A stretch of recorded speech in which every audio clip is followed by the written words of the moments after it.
Hello crazy fam, welcome to the place where we attempt to figure out adulting, and today is no different. We are going to talk about the 5 beginner jobs. Yes, entry level, you don't need past experience to get the job, and you can make more than minimum wage. Now before we talk about these 5 jobs, I do have to say this because some of you might actually help me out a lot, and that's by hitting the like button. It makes such a huge difference. It shows YouTube that this is a video you want to see, that this is a video that other people should see. And someday I want to make this a real thing. I want to make videos on a regular basis, and you hitting that like button, just doing that, it's completely free, can help me in my journey and grow and have my content shown to other people. And if you want to hit that subscribe button down below too, I do post new videos every single Wednesday, similar to this, helping you figure out adulting. So I would love for you to join the crazy fam, but I will stop self-promoing and get into the rest of the video. The first one I would say I'm a little bit biased towards because the fact that I used to have that job, and that is a leasing agent. The median salary nationwide for a leasing agent is $38,154. Now that is the median, so it can be lower, it can be higher, especially depending on where you are located. So definitely go on one of the resources online for any of the jobs we're going to talk about. I'm going to tell you the national average salary, but it can very much vary depending on where you're living, and you can easily look that up online.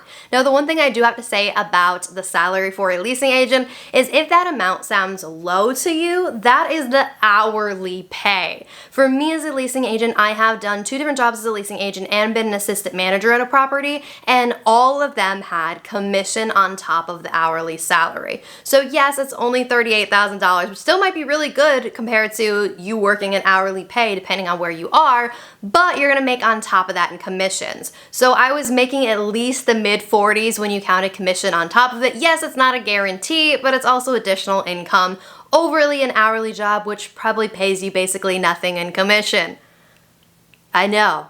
Used to sign people up for credit cards and get $1 whole at Macy's. It was wonderful. Or I could rent an apartment to someone and get a whole couple $100 for it. And the commission ranges on the job, but the next job we are going to talk about makes a little bit more money.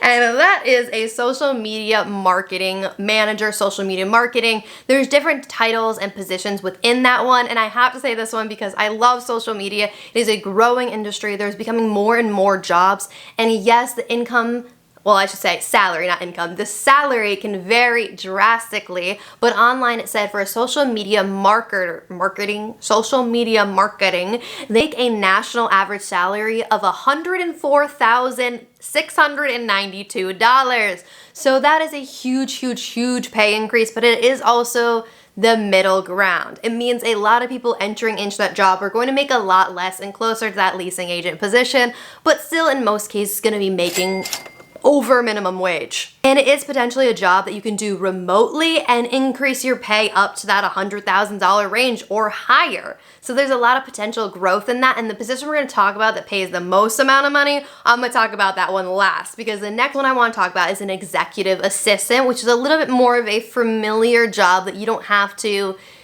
want to live in the social media world, because in social media marketing, you're going to have to live in that social media realm. Leasing agents, you're going to have to live in that sales realm. And as for an executive assistant, on the other hand, it can vary so much depending on who you are working for, but you're more of an assistant. You are assisting whoever you are working for. That can mean doing their calendars, answering their phones, going through their emails, picking up their dry cleaning. There's so many possibilities, but at least it does pay more than minimum wage. And that one pays on average $69,928. And I do think that there is a lot of opportunity to go a lot higher or a lot lower, depending on who you are working for. But I would say the main thing is show how you can benefit that person. There's so many assistant positions open, especially now that people are going back to work in person again, and they need that additional help. Now, another position that's a little bit sales-like, but a little bit different than doing leasing, trying to sell something, and more on the back end side of things, and that is a sales representative, or there's a few different terms that mean a very similar job, but you're going to be assisting in the sales process. And that can be different depending on the place you are working for, and there's so many different sales representative positions. And the average median salary for that is going to be $55,976. So it's going to be on that lower end compared to the other jobs, but potentially higher than doing a leasing agent position, but it is a little bit harder to get into than the leasing ones. So as you get higher in the pay, the jobs are a little bit harder to get, but it doesn't mean they don't still technically count as an entry-level job that you could potentially get with no experience. And the last one we're going to talk about, which I personally think is the hardest one, but that's also because this is not my forte in any way, shape, or form, and that is a data scientist, a data analyst, a computer engineer, a software engineer. There's so many different realms of it, and yes, if you get more technical, each one of the things I said are different positions, and those different positions have different job descriptions and salaries. But in the general sense, if you want to do the more broad spectrum one, which could be potentially a data analyst, and they make on average $132,242 a year. So that is going to be the highest paying beginner job that I am talking about today. I'll probably do more videos on these soon, and potentially do videos on interviews and writing letters, like cover letters and resumes, and different ways to show your value, and so many other adulting videos. But as for this specific position, it is the highest paying one we're talking about, and it is potentially the hardest to get into. If you don't know anything about computers and analytics and behind the scenes stuff, this is not the job for you. It would not be a beginner job.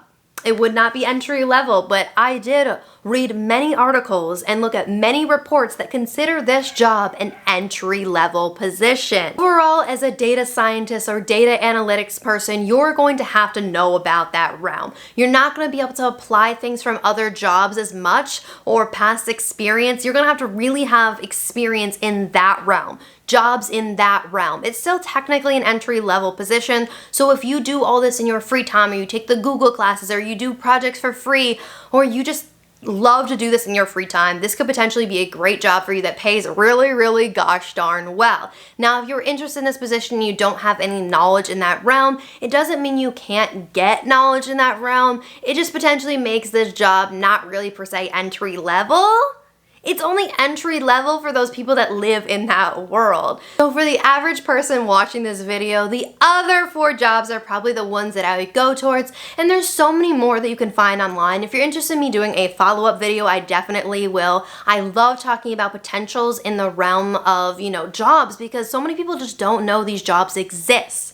They don't know they can apply for this entry-level position that will pay them way more than minimum wage, or at least pay them minimum wage and allow them to do something that they can grow in more than a retail position or a restaurant position. I'm not saying those don't have any potential of growing, it's just these other ones potentially have more growth opportunity and more salary increase potential. And overall, I hope you enjoyed the video, and I really appreciate it if you hit that like button and that subscribe button down below to join the crazy fam if you haven't already. This is literally the place where we figure out adulting. I try to make it a goal every single Wednesday to post a video that's going to be beneficial in you figuring out adulting while I'm attempting to figure it out myself. And I do post vlogs every so often on Monday or Friday, and I hope you have a great rest of your morning, evening, night, whatever it is for you, crazy fam. I'll see you soon.